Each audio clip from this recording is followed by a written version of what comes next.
ሁላችሁንም በጌታችን በኢየሱስ ክርስቶስ ስም ሰላም እላችኋለሁ። ጌታ የተባረከ ይሁን።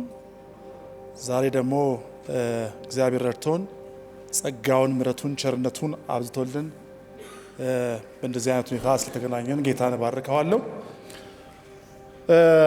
ዛሬ እንግዲህ ከእናንተ ጋር እንድካፈል በልቤ ውስጥ የተቀመጠው ቃል ቅድም መሰዊያ ላይ ከተነበበው የመልእክት ክፍል ነው። ከሶስቱ ከአንድ ወንጌልና ከሁለቱ የመልእክት ክፍሎች ውስጥ ሁለቱ ተመሳሳይነት ስላላቸው ትንሽ ነካ አድርጌው አልፋለሁ። የመልእክቱ ክፍል ዘጸአት ምዕራፍ 33 ቁጥር 18 እስከ 23 ያለ ቃል ነው።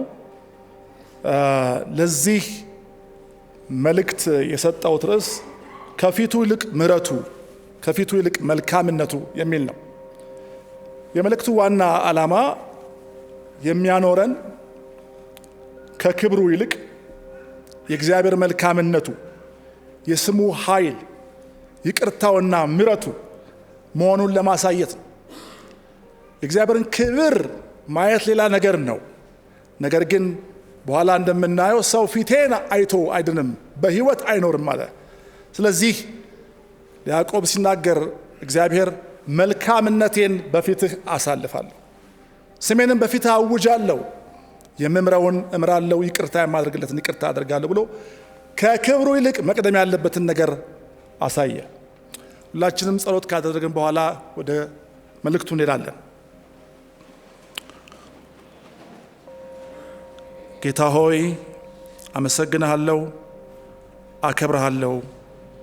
ምሕረትና ቸርነትህ በስቶልን በፊትህ መቆም ስለቻልን ስምህን መጥራት ስለቻልን እግዚአብሔር ሆይ በቸርነትህ በበጎነትህ በመልካምነትህ እነዚህን ሁሉ ዓመታት ጌታ ሆይ በብዙ የሕይወት ውጣ ውረድ ጠብቀ ለዚህ ስላበቃህን ስላደረስከን እናመሰግናለን። እግዚአብሔር ሆይ እግዚአብሔር መሐሪ ነው ይቅር ባይ ነው ተብሎ እንደተጻፈ እግዚአብሔር አባት ሆይ ብዙ ድካሞቻችንን ሁሉ ይቅር ብለህ በምሕረትህ ታግሰህ እግዚአብሔር በድካማችን ሁሉ ለፍርድ ሳትቸኩልብን ይልቁኑ ምሕረትን በእኛ ላይ አግነህ ጌታ በቤተሰቤ ላይ አግነህ በዚህ ሕዝብ ላይ አግነህ ሁላችንም ደግሞ ዛሬ በአንተ ፊት እንድንገኝ ስለወደድክ እናመሰግናለን። ክብር ሁሉ በሰማይና በምድር ለተወደደው ለአምላካችን ለጌታችን ለመድኃኒታችን ለኢየሱስ ክርስቶስ ይሁን። ለወደደን በደሙ ላጠበን በመንፈሱ ሸማ ደስታን ላጎናጸፈን መንግሥትም የንጉሥ ካህናትም ላደረገን ለእግዚአብሔር አብ ወልድ መንፈስ ቅዱስ ከዘላለም እስከ ዘላለም ክብር ይሆንለት። ጌታ ሆይ እንባርክሃለን። እግዚአብሔር ስምን ደጋግመን እንጠራለን። ምሕረትን አይተናል፣ ቸርነትን አይተናል፣ በጎነትን አይተናል፣ ጥበቃህን አይተናል። ስለ ጥበቃ ስለ ምሕረት ስለ ቸርነት ስምን እናውጃለን። ስምህ ለዘላለም የተመሰገነ ይሁን። ሰማያት ያመስግኑ፣ ምድር እልል ትበልልህ፣ በሰማይም በምድርም የተፈጠሩ የእጆች ሥራዎች ሁሉ ክብር ይናገሩ። አንተኛ ከምንልህ በላይ ታላቅ ነህ። ምስጋና እንደ ታላቅነት ይሁንልህ። ጌታዊ ደግሞ ከዚህ በኋላ ከወገኖች ጋር አብረን የምንካፈለውን ቃል በእኛ መካከል ጌታዊ ተገኝተ እንድታስተምረን ያስተምራቸውም ዘንድ መልካሙን መንፈስ ሰጣቸው ተብሎ ተጻፈ። በመንፈስ አማካኝነት ዛሬ ወደ እያንዳንዳችን እንድትመጣ ወደ እያንዳንዳችን እንድትደርስ የእያንዳንዳችን ልብ እንድትነካ እያንዳንዳችን ጌታ በዚህ ቃል እንድንነካ ማንም ሳይነካ ማንም ሳይጎበኝ ማንም ለጥያቄው መልስ ሳያገኝ እንዳይሄድ የጌታ ክብር በተቀመጡበት በቆሙበት ስፍራ እንዲያገኛቸው በኢየሱስ ስም ጸልያለሁ። ሁሉ ላንተ ክብር ሰጠን። እኔም ባሪያ ቃልን መግለጥ በሚገባኝ ልክ መግለጥ ችል ዘንድ ጸጋህን አብዛለኝ። በጌታ በኢየሱስ ክርስቶስ ስም አሜን። ጌታ የተባረከ ይሁን። ከመልእክቱ በፊት አንድ ከረጅም ዓመታት በፊት የሰማሁትን አንድ ታሪክ ልንገራቸው። ሰውየው የብላቴናውን የሳሙኤልን ታሪክ ስብከት ከሰማ በኋላ ተንበርኮ መጸለይ ይጀምራል። እንዲህ እያለ ባሪያ ይሰማልና ተናገር። ተንበርክኮ ሲጸልይ እንግዲህ የገጠር ነገር ታውቃላችሁ። ከብቶችም ሰውም አንድ ላይ ነው የሚኖረው ጎጆ ቤት ውስጥ። ጠግባ ስታቃስት የነበረ የጥጃ ድምፅ ይሰማል። የሰማው የጥጃዋ የማቃሰት ድምፅ የእግዚአብሔርን ድምፅ ለመስማት ካለው ጉጉትና ፍላጎት ጋር ተደምሮ እግዚአብሔር ሊናገረው የተንደረደረ ራሱን ያሟሟቀ በቃ ሊናገረው እንደመጣ ስለተሰማው አቤቱ ባሪያ ይሰማልና ተናገር የሚለውን ጸሎት እየጸለየ ቀጠለ። ከፊት እንቅስቃሴ ጋር ማለት ነው። እጁ እንደዚህ አድርጎ አቤቱ ባሪያ ይሰማልና ተናገር፣ አቤቱ ባሪያ ይሰማልና ተናገር ሲል ድንገት ከጥጃዋ ፊት ጋር ይላተማል። እግዚአብሔር የነካው መስሎት በድንጋጤ ሃሌሉያ በማለት ጩኸቱን ያቀልጠዋል። አብረው የሚጸሉት ወገኖች ምን ተፈጠረ ብለው ሲነሱና ጉዳዩን ሲያውቁ ያ ጸሎት በሳቅ ይደመደማል። ይህ ታሪክ በሰው ውስጥ ወደ እግዚአብሔር የመቅረብ ፍላጎት እንዳለ ማሳያ ነው። ያመኑትም ቢሆን ያላመኑትም ጋር ቢሆን ነፍስን የፈጠራት እግዚአብሔር ነውና በሰው ልብ ውስጥ እግዚአብሔርን የመፈለግ የእግዚአብሔርን ድምፅ የመስማት ከመለኮት ጋር የመገናኘት ፍላጎት እንዳለ ያሳየናል። የእግዚአብሔርን መልካምነት በሚለው ርዕስ ላይ ነው ዛሬ አብረን የምንቆየውና የእግዚአብሔር መልካምነት ምንድን ነው? ይህንን ማየት በጣም አስፈላጊ ነገር ነው። ዛሬ እንግዲህ ቅድም እንዳልኳችሁ ከተነበቡት ሶስቱ የመጽሐፍ ቅዱስ ክፍሎች ውስጥ ሁለቱ ተመሳሳይነት አላቸው። የሚያመሳስላቸውም ስለ እግዚአብሔር መልካምነት የሚያወሩ በመሆናቸው ነው። ዘጸአት 33 ከ18 እስከ 23 ያለውን ያየን እንደሆነ ሙሴ ክብሩን እንዲያሳየው ሲጠይቀው የሚያስፈልግህ መልካምነቴ ነው አለው። ክብሬ አይደለም የሚያስፈልግህ ሙሴ፣ የሚያስፈልግህ መልካምነቴ ነው፣ ምሕረቴና ርኅራኄ ነው፣ ስሜን ማወቅ ነው ብሎ ሲናገር እንመለከታለን። ሰው እግዚአብሔርን በሙሉ ክብሩ አይቶ አይድንም። አይድንም የሚለው ቃል ትርጉሙ መኖር አይችልም ማለት ነው። እግዚአብሔርን አይቶ ሰው መኖር አይችልም። ኢሳይያስ በምዕራፍ 6 ላይ ታሪኩ እንደምታውቁት እግዚአብሔርን አይቶ እንደዚህ አለ፣ እኔም ከንፈሮቼ የረከሱብኝ ሰው በመሆኔ ከንፈሮቻቸው በረከሱባቸው ሕዝብ መካከል በመቀመጤ ዓይኖቼ የሰራዊትን ጌታ ንጉሡን እግዚአብሔርን ስላዩ ጠፍቻለሁና ወዮልኝ አሉ ይላል። በዚህ ጊዜ አንድ መልአክ እየበረረ መጥቶ ከእግዚአብሔር ዙፋን ስር ካለው መሠዊያ ጉጠት አምጥቶ ከናፍርቱን ሲነካው በእግዚአብሔር ፊት ቆሞ መናገር ጀመረ። ስለዚህ ሰው አይቶኝ በሕይወት አይኖርም የሚለው ይሄ ነው። ሉቃስንም ብናየው የእግዚአብሔር መልካምነት የሚናገር ነው። ታሪኩ እንደምታውቁት ዘኬዎስ ቀራጭና ኃጢአተኛ መሆኑ ይታወቃል። እሱም ደግሞ ያምናል። ያለ ሕግ ያለ ፍትህ ያለ አግባብ ከሰዎች ገንዘብ እንደወሰደ ኢየሱስን ልክ ሲያገኘው በቃ ያለ አግባብ የወሰድኩትን ነገር ሁሉ እንኳን ቢኖር እመልሳለሁ ብሎ ተናዟል። በአይሁዶች ፊት ይህ ሰው ኃጢአተኛ ነው። እንዴት ነው ከኃጢአተኛ ጋር የሚያወራው ይሄ ሰው? እንዴት ነው ይሄ ሰው ኃጢአተኛ ቤት የሚገባው ብለው ሊከሱት ፈለጉ አይሁዶች፣ ፈሪሳውያን። በሃይማኖተኞችም ዘንድ የተኮነነ ስለሆነ ዘኬዎስ፣ እግዚአብሔር ግን በምሕረቱ ተገናኘው፣ ከእርሱ ጋር ሊውል ገባ። ዛሬ ለዚህ ቤት መዳን ይገባዋል አለ። ጌታ ይባረክ። ሁላችንም እንደዚሁ ነን። የሚገባን ሆኖ አይደለም፣ የማይገባን ሆነን ሳለን እግዚአብሔር በምሕረቱ ተገናኝቶን፣ እግዚአብሔር በፍቅሩ ተገናኝቶን፣ እግዚአብሔር በቸርነቱ አስቦን ነው እግዚአብሔርን ማወቅ የቻልነው። ጌታ የተባረከ ይሁን። እርሱ ደግሞ የአብርሃም ልጅ ነውና አለ። የአብርሃም ልጅ ነው። እናንተ እንደምታስቡት ኃጢአተኛ፣ የሰውን ገንዘብ የቀማ ያላግባብ የወሰደ ሰው እናንተ እንደምታገሉት እንደምትኮኑት አለም። እሱም የአብርሃም ልጅ ነው፣ ለዚህ ቤት መዳን ይሆንለታል አለ። የዛሬው ስብከት የሚያጠነጥነው በእግዚአብሔር ምሕረት ርኅራኄና መልካምነት ዙሪያ ነው።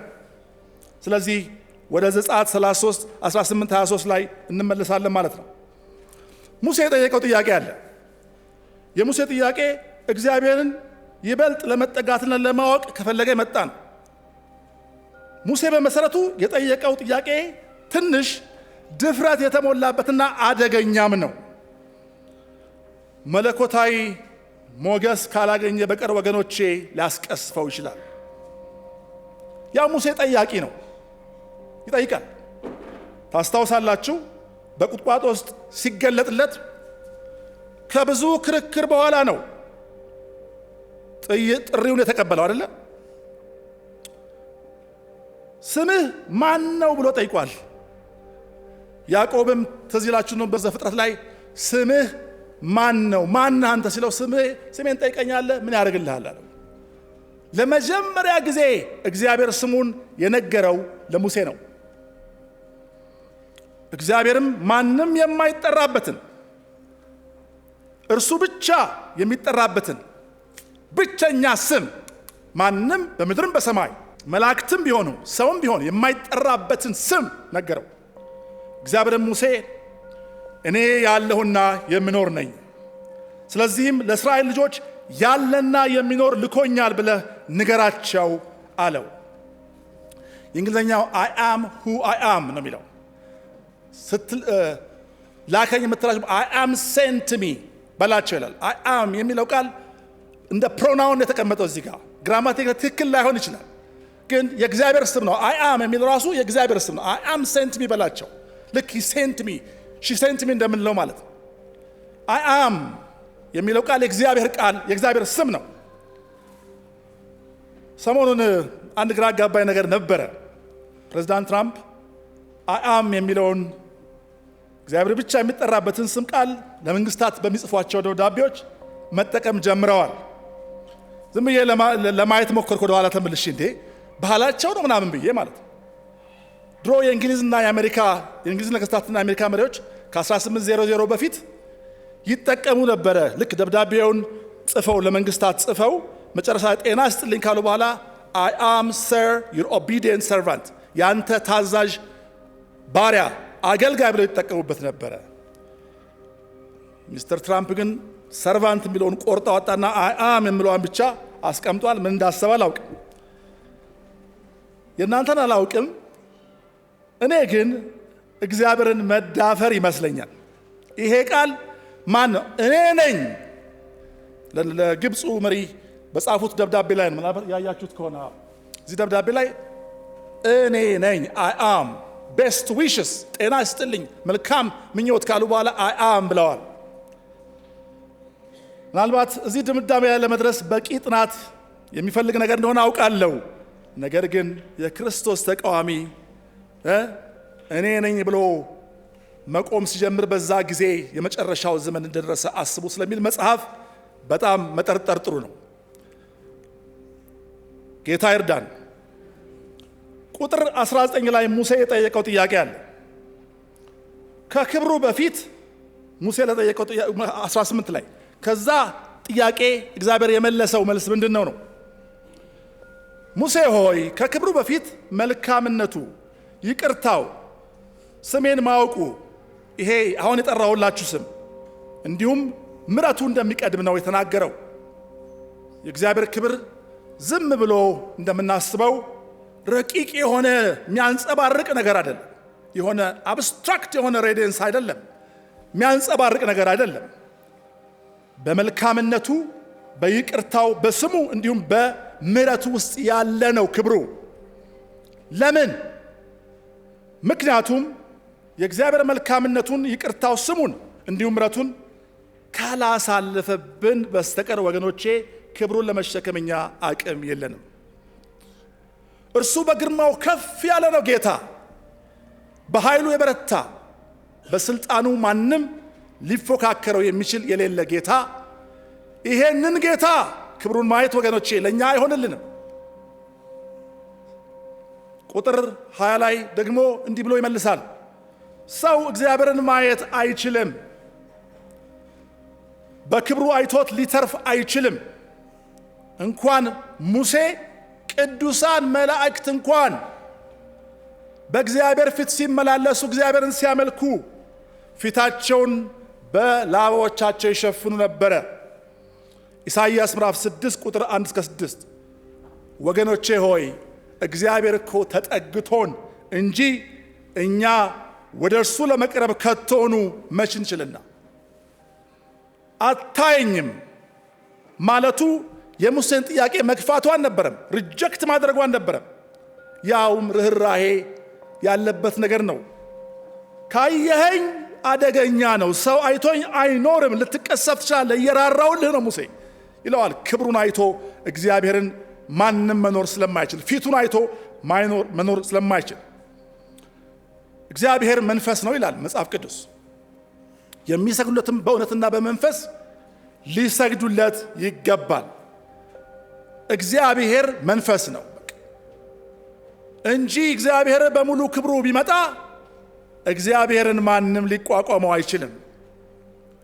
ብዙ ጊዜ አሁን ይሄ መብራት ስትመለከቱት እዚህ የደረሰው ተቀንሶልን ነው።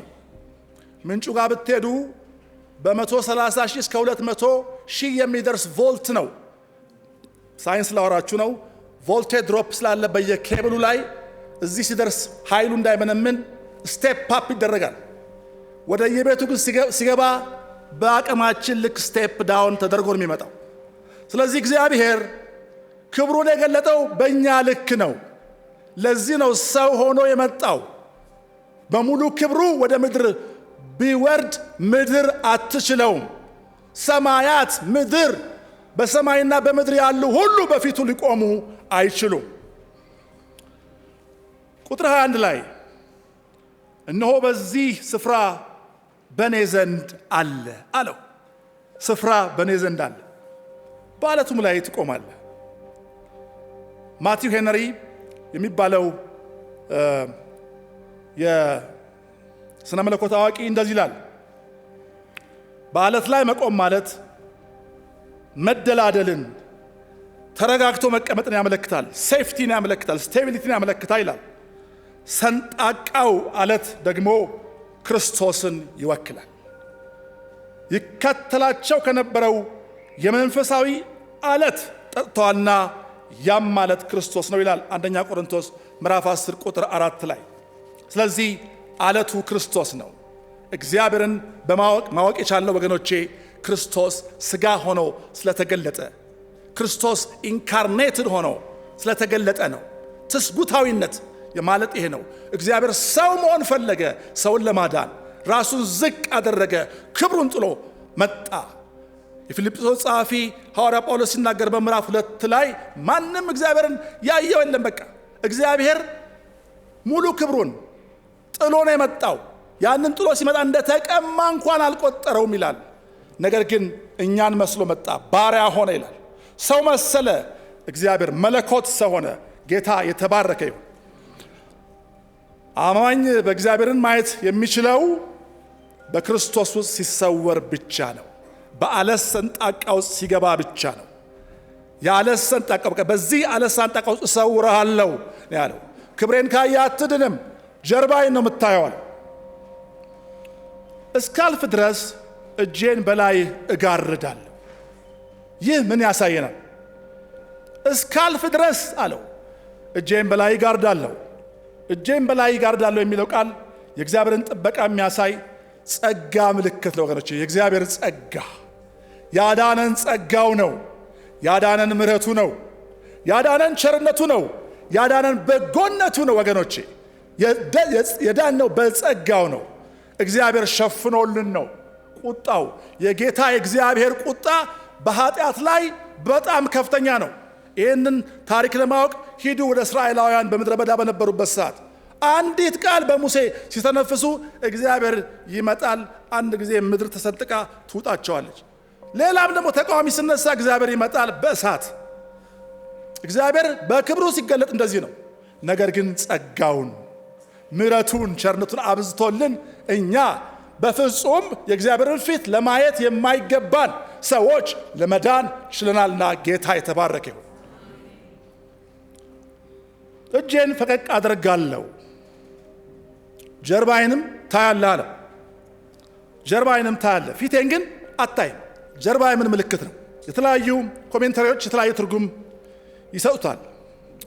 በጣም ለልብ የቀረበው ትርጉም ግን ጀርባ እግዚአብሔር የሚገለጠው በስራውና በሚናገረው ነገር መሆኑን ያሳየናል። እግዚአብሔር የምናውቀው በሚናገረው ነው። እግዚአብሔር የምናውቀው በሚሰራው ስራ ነው። ከኛ በፊት ከጥንት ጀምሮ በሰራቸው መልካም ነገሮች እግዚአብሔር እናውቀዋለን። አሁንም በእኛ ሕይወት ውስጥ በሚሰራው መልካም ነገሮች እግዚአብሔርን እናውቀዋለን። ይሄ ነው ጀርባው። ከጀርባችን እግዚአብሔር ከጥንት ጀምሮ የተናገራቸው የሰራቸው ታሪኮች አሉ። የነ ሙሴን ታሪክ፣ የነ ያዕቆብን ታሪክ፣ የነ አብርሃምን ታሪክ፣ የነ ዳዊትን፣ የነቢያቶችን ታሪክ፣ የቅዱሳን አባቶች የነገስታትን ታሪክ ስናይ እግዚአብሔርን በዛ ታሪክ ውስጥ እናየዋለን። ስለዚህ ከጀርባው ነው እግዚአብሔርን ማየት የምንችለው። እኛ ይህንን ሰምተን አይተን ነው የተከተልነው ወገኖች። ታሪክ ሰምተን ነው እንጂ እግዚአብሔርን ያየው ማንም የለም መጽሐፍ እንደሚናገር። ስለዚህ ስናጠቃለው የዛሬው መልእክት ምንድነው? በአራት ነገር ላይ ላጠቃለው። የእግዚአብሔር ክብር ባህሪ የመጀመሪያው የእግዚአብሔር ክብር መልካምነቱና ስሙና ባህሪው ነው። ይሄ ብቻ ደግሞ አይደለም፣ በተለይም ሉዓላዊ ጸጋውና ምሕረቱ። ሉዓላዊ ጸጋው ምሕረቱ ብቻውን ዓይን የሚያስደነግጥ ብርሃን አይደለም። እግዚአብሔር የተገለጠ መገኘቱ ነው፣ ትስጉታዊነቱ ነው፣ ሰው መሆኑ ነው። ይህ የሆነው በልጁ በኢየሱስ ክርስቶስ ነው። ሃሌሉያ። ሁለተኛው የመለኮታዊ ሰብአዊ ግንኙነት ፓራዶክሱ ምንድነው? ወይም አያዎ የሚባለው በአማርኛ በሰው ውስጥ ወደ እግዚአብሔር የመቅረብ ፍላጎት፣ ጥልቅ ፍላጎት አለ ቅድም እንዳየነው። ነገር ግን ይህ ፍላጎት ቅድስናውና ክብሩን ያመዛዘነ መሆን አለበት። መጽሐፍ ሲናገር እግዚአብሔር ምንድነው ይላል? ቅዱስ ነው፣ እናንተም ቅዱሳን ሁኑ ይላል። ትቀደሱም ዘንድ ፈልጉ። ያለሱ እግዚአብሔርን ማየት አይችልም፣ ማንም አይችልም። ቅዱስ መሆን ያስፈልጋል፣ የእግዚአብሔርን መምሰል ያስፈልጋል እግዚአብሔርን ለማየት። ስለዚህ ቅድስናውን ማሰብ አለብን፣ እግዚአብሔርን አይቶ ሰው ስለማይድን። የመገለጡ አሰራር ወይም የሬቨሌሽኑ ፓተርን ምንድን ነው? አንደኛው እግዚአብሔር ራሱን በጸጋው በራሱ ፈቃድ ደረጃ በደረጃ እየገለጠ ነው እዚህ የደረስ ነው። መገለጡ ደግሞ በአቅማችን ልክ ነው። ቅድም እንዳልኩት ማለት ነው፣ ወርዶ ነው፣ ዝቅ ብሎ ነው፣ በእኛ ልክ ነው የተገለጠው። ከሰው አቅም ጋር የመረዳት ችሎታ ጋር ተመጣጣኝ በሆነ መንገድ ነው የተገለጠው። ክብሩን መሸከም በምንችለው ልክ ነው የተገለጠው። ሌላው እርሱን የምናውቀው በሚናገረው ነው፣ በሚያደርገው በጀርባው ነው ወገኖቼ። ምንጩን ወይም ምስጢሩን ወይም ፊቱ በሙሉ በመረዳት አይደለም። የብዙዎች ሰዎች መሸወድ እዚህ ላይ ነው። እግዚአብሔርን በሳይንስ በላብራቶሪ አስገብተው በደንብ አድርገው ማጥናት ይፈልጋሉ። በደንብ ልወቀው ይላሉ። እግዚአብሔርን ግን ሙሉ ለሙሉ ማወቅ አይቻልም። እግዚአብሔርን ከጀርባው ነው፣ ከታሪኩ ነው የምናውቀው፣ ከሰራው ስራ እንጂ ፊቱን ሙሉ በሙሉ በማወቅ አይደለም። ሌላው ክርስቲያናዊ አመለካከት ክሪስቶሎጂ ፎከስ መሆን አለበት። ብዙ ኮሜንታሪዎች ይህን ትዕይንት የወንጌል ቅድመ ምሳሌ መሆኑን ያመለክታሉ። በክርስቶስ በዓለቱ ላይ በዓለቱ ውስጥ እንጠበቃለን። የእግዚአብሔርን ክብር በሙሉ በኢየሱስ ክርስቶስ ፊት ላይ እንመለከታለን። እሱ የክብሩ ነጸብራቅ ስለሆነ ጌታ የተባረከ ይሁን።